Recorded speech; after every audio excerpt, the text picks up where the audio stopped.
everybody. This is Isaiah Colton with another podcast episode of Sales and Marketing Secrets. And today I have a special guest with me. His name is Benjamin Lang. He is one of the top listing agents in the country. And we're going to be talking about lead follow-up today. But more importantly, we're going to be going over some strategies and tactics on how to position yourself to come out on top in this changing market. And here's the thing, when you go through a changing market, you want to surround yourself with people that have already been through that change, people that have the insights. And Ben is one of them. He has been through a lot in real estate. He's had tremendous successes. He's had to reinvent himself, and he has come out on top every single time, even though at times there was peaks and valleys, just like anyone else's business. And so really excited to talk to Ben, because not only is he a top performing listing agent, he runs a top team, and he really cares about his clients. So Ben, welcome to the podcast. Thank you so much. Thank you. Awesome. So Ben, I want the viewers to get to, whether they're watching this or they're going to be listening to this later on. I want people to get to know you a little bit. So if you could talk a little bit about your backstory and why you decided to really make real estate your main focus. Yeah, absolutely. So I was kind of a lost child in high school. I was a partier. I was not very driven or motivated or focused, for that matter. I did go to college right out of high school. Went to community college. I got into community college and changed my major probably 5 or 6 times. I had a buddy of mine, and I was born and raised in New Jersey, so this was in New Jersey. And had a buddy of mine who was doing really well, actually, as a hairstylist. Oh, okay. And so, since I couldn't really figure out what I wanted to do, I put this thought in my head that, the schooling for cosmetology was about a year. So I could kind of jump in quick, get some income coming in, and use that as an interim plan until I could really find my real passion in life. Okay. I did not know that. That's cool. Yeah.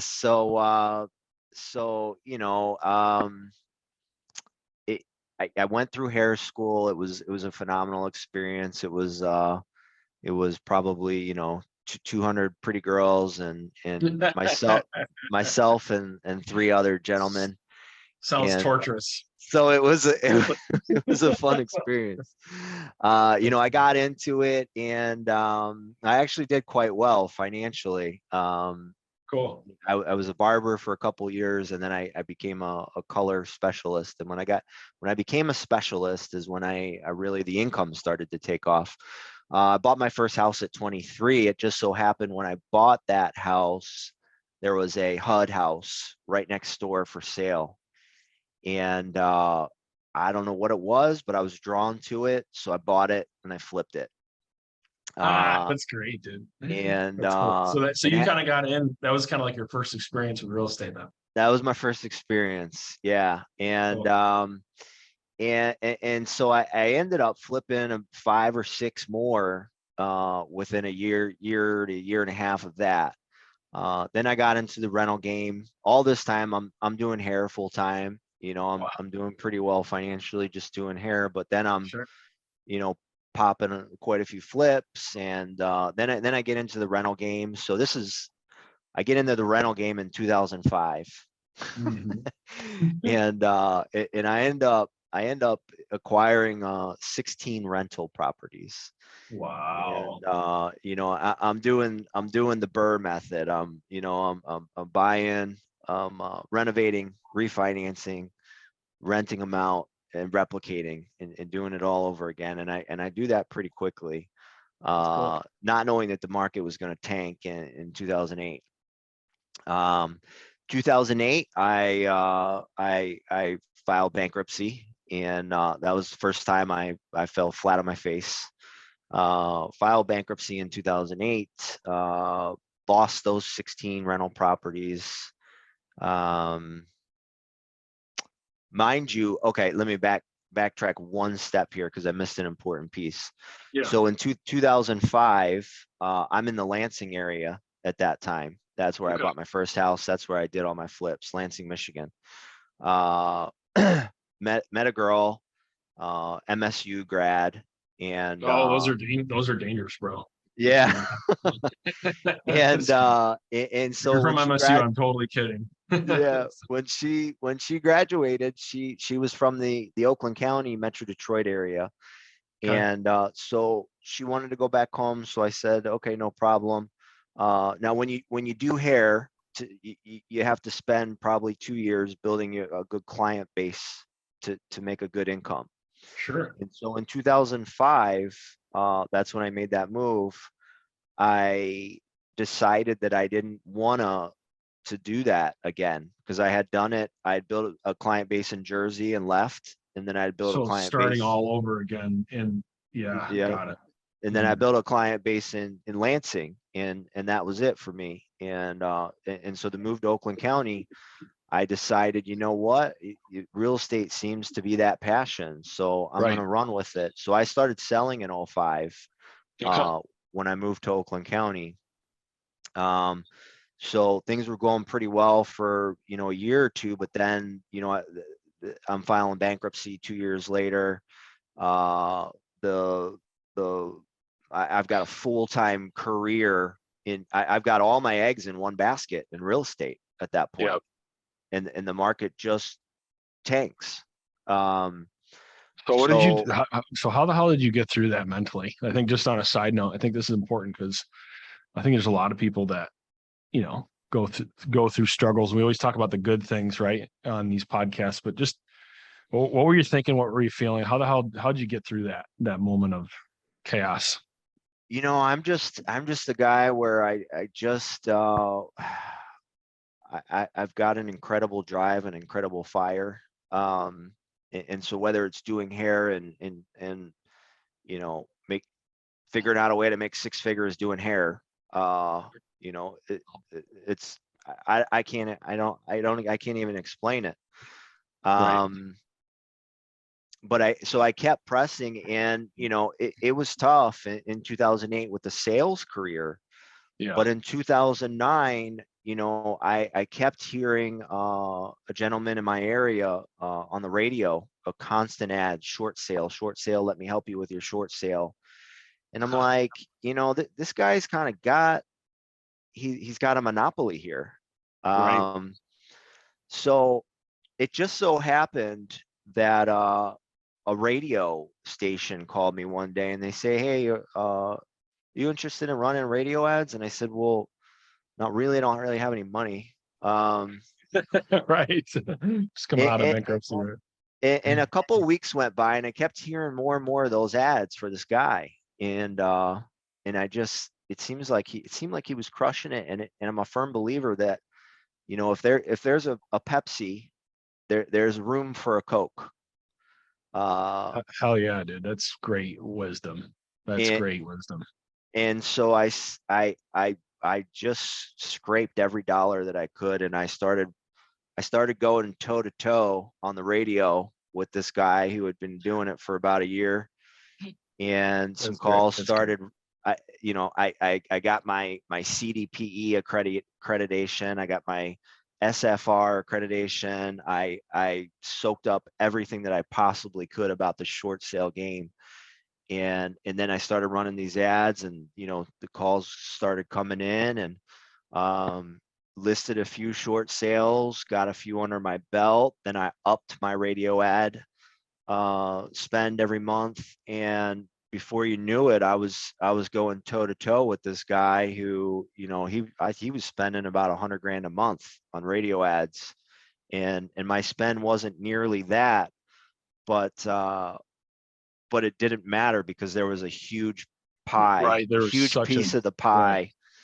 pie. So that's how I built really what I have today all stemmed from that decision to roll with the punches, embrace a market that had changed significantly, and and find a way to thrive in a market where most agents that were making $500,000 a year in 2005 Right. were now selling cars or selling furniture, Right. They're uh, knocked out. Well, and I because think this, their way of doing things wouldn't work anymore. yeah, there's such a powerful lesson here. And if this is your first time tuning into our podcast, everything that we talk about within our sales and marketing secret podcast is around what we call a sales acceleration blueprint. And that blueprint is made up of core functional areas that you need to have breakthroughs in your business and ultimately build something that's scalable. Those are database management, lead generation, lead follow-up, social media and video, lead conversion, client experience, and making sure you have systems in place. So if you decide to hiring and attract agents, you can build a powerful team. And one of the things that we talk about within lead generation and the most common mistakes that I see agents are making exactly what you talked about. Number one, what I heard in your story that helped you come back, even from when you were doing hair, is the niche, right? You found a niche and you positioned yourself within that niche to dominate it. And then you did it again in real estate. And the second thing I heard, which I'm hoping my listeners picked up, is what you talked about is retooling, where when the market shifts or when opportunities arise, you have to have that radar where you're looking and find the balance of when it's the right time to go after it. And I think that's kind of where we're at. There's all these, there's opportunities coming. So Ben, I think it's such a powerful story. So picking up from there, you basically you went toe to toe with this guy. It sounds like you're dominating short sales, right? Or that broader niche. Yep. And you started having success from there, right? Yep. And So yeah, well, so walk us through what happened. Sure. Bring us up to today. Yeah, so 2010, 11, 12, 13, 14, I'm crushing. I built out a small team starting in 11. Yeah. 2013, I had 3 full-time admin, about 6 agents. Nice. We were doing some really nice volume. I opened my own brokerage in 2014. Team grew to about 15 agents on the direct team, showing assistants in place, transaction coordinators in place. Everything was going pretty well. And then, my sister committed suicide in 15. Yeah. I started, drugs and alcohol became a big part of my life. I think to not have to deal with the emotional pain. Yeah. Um, Yep. so in 2017, if you fast forward to 17, I'm in the middle of a very tumultuous divorce. I'm in an inpatient rehab for over a month. That's in 17. Early 18, I am in jail. My car is being repossessed. I'm shutting down 2 businesses that I worked very hard to build. Um, I'm what most people would probably perceive as being rock bottom. I'm borrowing a few $100 here to eat from friends. I'm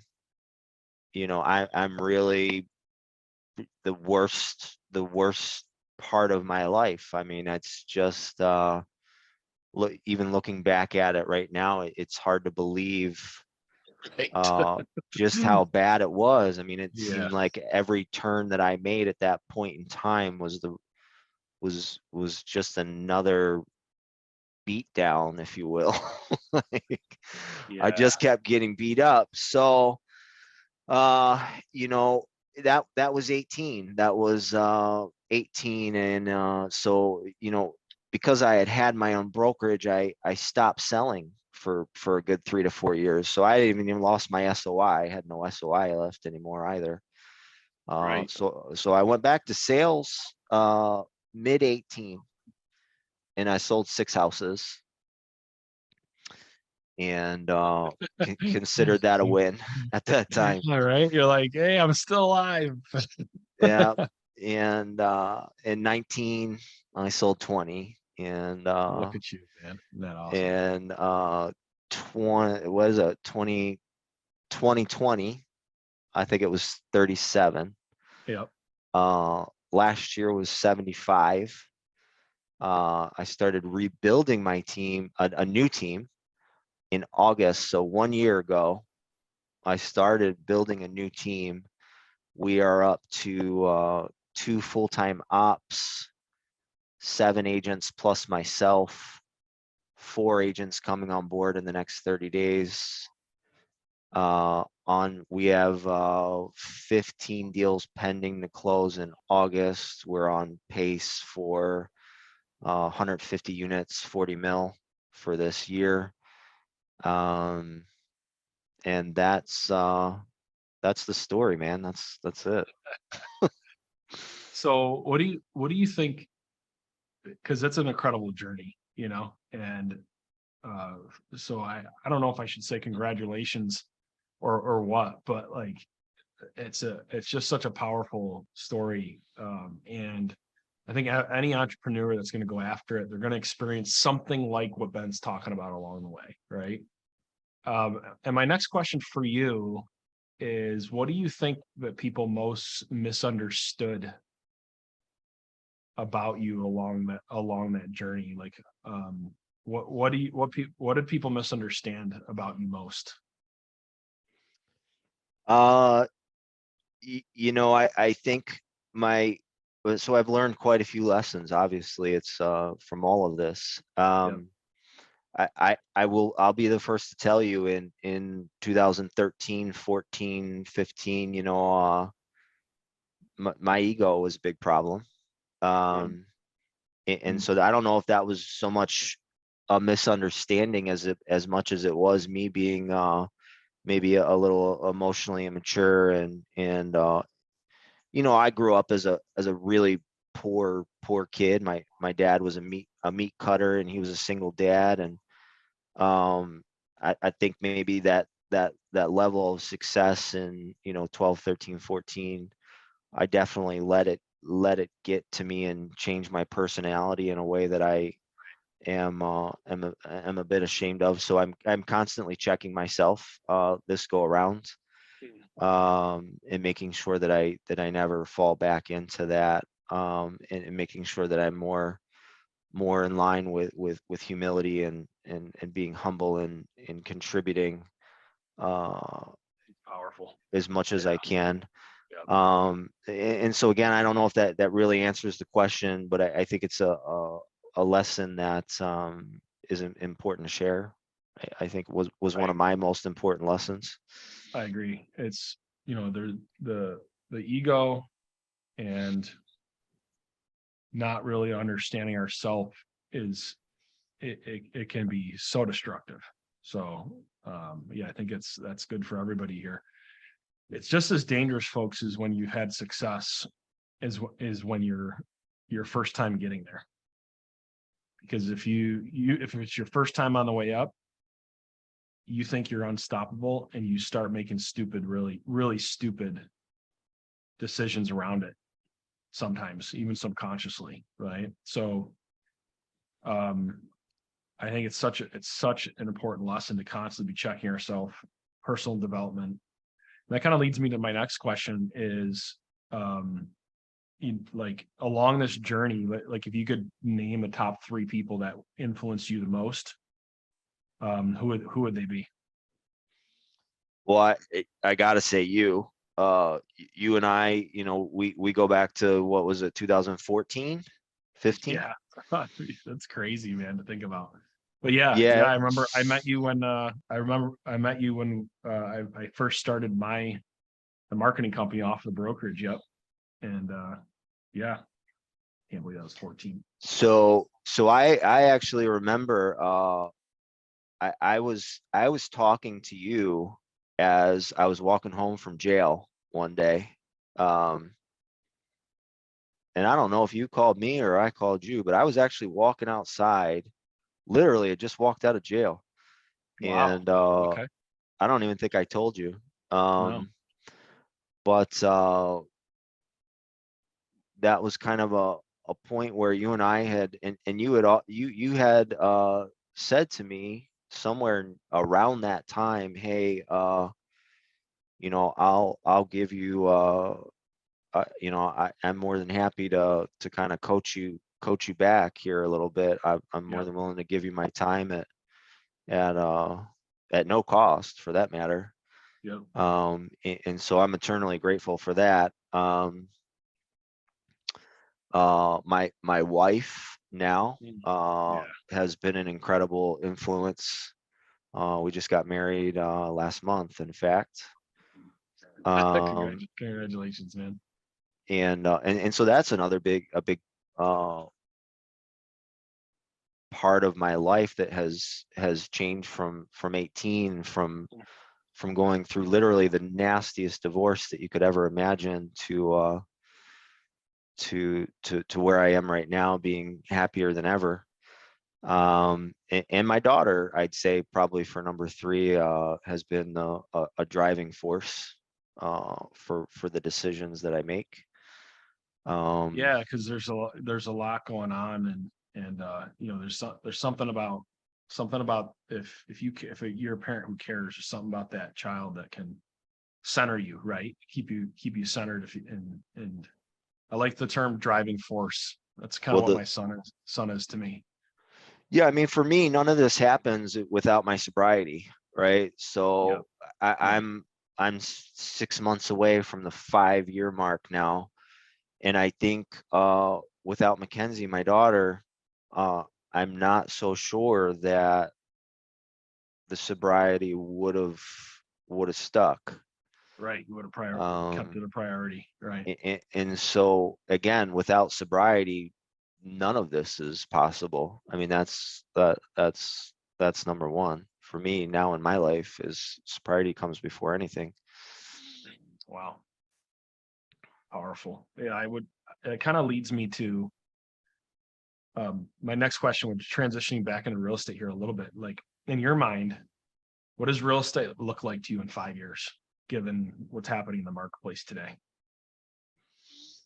Are you talking I about know the overall market, or are you talking about where do I see myself in 5 years? both. Yeah, both actually. Like, changing, shifting market. There's this teams are exploding everywhere. And yeah, I'd like to see where you think you fit into all that. Well, so I found another niche now, because I'm a big niche guy. I like niches. Yeah. And my new niche is cash for your home sales, cash for your home offer leads. But it's kind of taking it beyond that, where it's instead of giving only one option, where I list your house, it's 5 options. It's a fix and list, a cash offer, a traditional list. Um, and I've got a couple other things, bridge loan. So I'm trying to be the guy that, instead of I only list your house, I've got 5 different options for you. So I That's think that's awesome. my current my current kind of baby, is building that out. That's awesome. Um, That's exciting. I see myself getting more into the coaching world and realm as my team continues to grow and get a little bit more um, where it can run a little bit more without me. Mhm. I'm still in full production this year. I myself am on pace to probably list and sell about 70 deals, and so the vision is to back that down to 20 as soon as possible, so that I can uh, feed my agents and give my agents the tools that they need. Right. And that's been a struggle for me this year, wanting to give them more of me, but not being able to take my foot off the gas pedal with my own production. Yeah. I do have plans to write a book. So I kind of see myself heading more towards that leadership and in coaching and mentoring and public speaking and writing a book for my own plans. As far as the market goes, I mean, I just not a big speculator on market conditions, to be quite honest. The only thing I need to know is that whatever the market does, I'm going to succeed. And other than that, I don't really care. I don't care what the market does. And that might be maybe No, ignorant, but in I my, don't think it is, bro. I don't think it is. I think that anybody that overcomplicates it more than what you just said is going to get distracted. yeah, And it's uh, a, you know, yeah, I can only control what I can control. I cannot control the uncontrollables. So I was going to worry about what I need to do. And what yeah, the market's going to do what it's going to do, regardless of how much time and energy and effort I put into trying to speculate it. right. So instead, look at the opportunities within it and attack it with a focus. And I love that. Sounds like your new project there. I think what I like about your unique value proposition that you're developing is it pretty much adapts to every market that you're in Mhm. because you're providing something, whether you're providing something for almost like regardless of their situation too, within what's happening with the market. So that's really cool, man. That's exciting. Can't wait to Yeah, learn more about we don't do listing appointments. We do strategy sessions. it. That's big. Yep. That's really big. Yeah, people cringe when they hear listing appointment. Nobody wants to sit, especially if they don't know who you are, right? Nobody wants to show up. Nobody wants you to come over for a listing appointment. So stop using that language right away Yep. if you're still using it. Strategy session is the term that works well for us. I'm not saying it's the end all be all, but it works well for us. Yeah, we use the same exact language, and it makes a huge difference. It brings people's guard down, and it creates a little bit of curiosity too, I think. So good. So let's talk about if you had to, I talked about the 7 pillars a little bit. And if you had to look at database management, lead generation, lead follow-up, social media and video marketing, lead conversion, and putting systems in place, where do you think for the average agent their biggest area of opportunity is for immediate commissions? Lead conversion. Why? I mean, we all have a database, whether even if we're not generating leads, we have a database. We have friends and family. We have the dry cleaner that we take our dry cleaning to. We have the dog groomer that we take our dogs to, I mean, we all have a database, whether we know it or not. Right. So now it's about conversion. And remember, so I go back to being a radio ad guy is how I built my, what I have today. So, I know that, I gotta put myself in front of people 8 times. Yeah. 8 times is the magic number. It's whether it's a billboard or a radio ad or a TV commercial, we don't register in people's minds until they see us 8 times. And I think that's where most agents fail is they don't maybe not familiar with that concept. So I think that's where the energy needs to be focused. I mean, I know for our team right now, we're doing a ton of video. Our society is picking up the phone less and less. Not to say that you should stop calling, Right. but calling alone is simply not enough. Agreed. I 100%. don't even want to answer the phone myself. My habits have changed And too. usually when it rings, I ignore it, and I'm hoping to God that they send me a text message as soon as it stops ringing. Right. And so, I'm in an industry where we make money by picking up the phone, and I still don't want to pick it up. So my bet would be that the average consumer is on the same page. Yeah, there's no doubt if we're experiencing the same thing, they're experiencing it to a different level. And I think that if you're listening to this podcast, and that's another thing that's just that's changing, and there's so many people that still Just because of dial.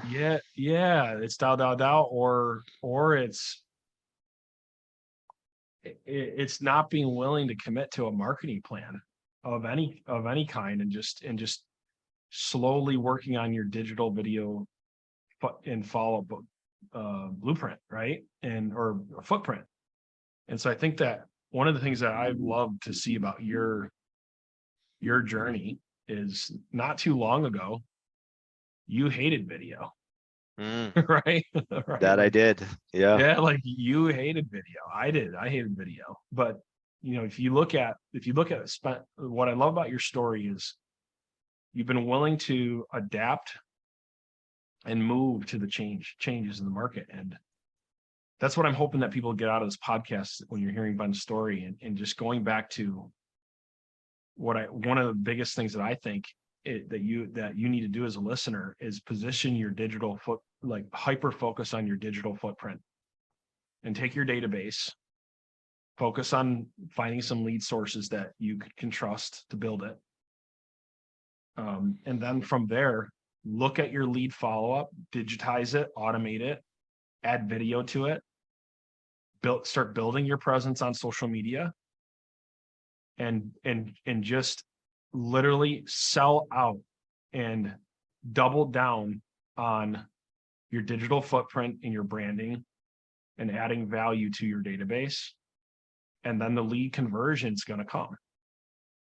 And then you focus on learning what to say and how to say it, right?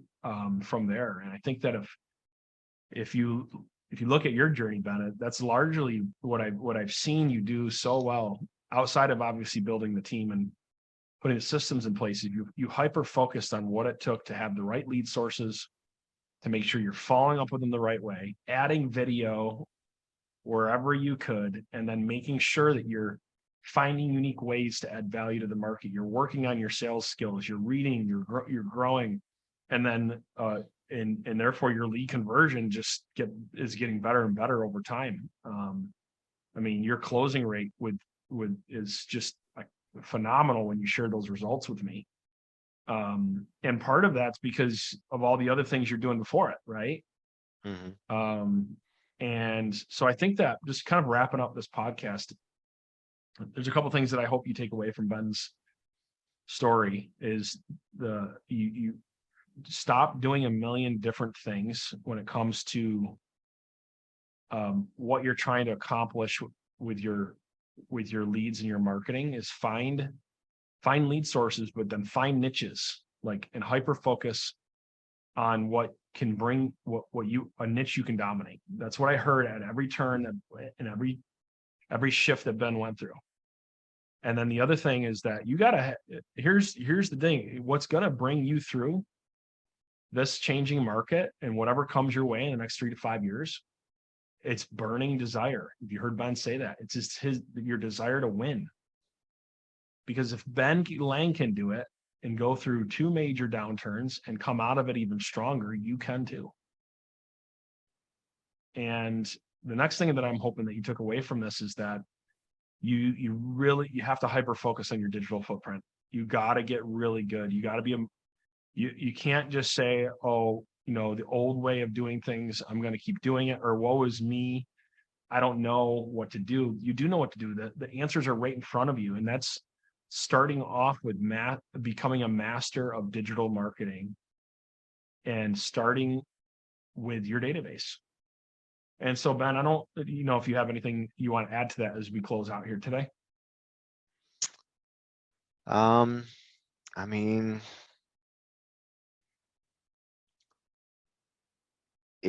it's really adaptability. I mean, Yeah. and things are turning, they're really turning. So I think, the people that are gonna keep doing things the way that they've been doing them in this fire market that we're coming off of, those things aren't gonna work anymore. Yeah. So I think the name of the game for longevity in this business and in any business really is the adaptability. So I Awesome. would hope that that's what people would kind of take away from this. Yeah, I agree. Anyone that knows me knows that I'm constantly changing Yeah. the way that and my team members hate me for it because protocols and systems are constantly changing, but they also Yeah. love me for it because they're staying busy and closing. That's right. That's right. And it's funny because my team members feel the same way about me.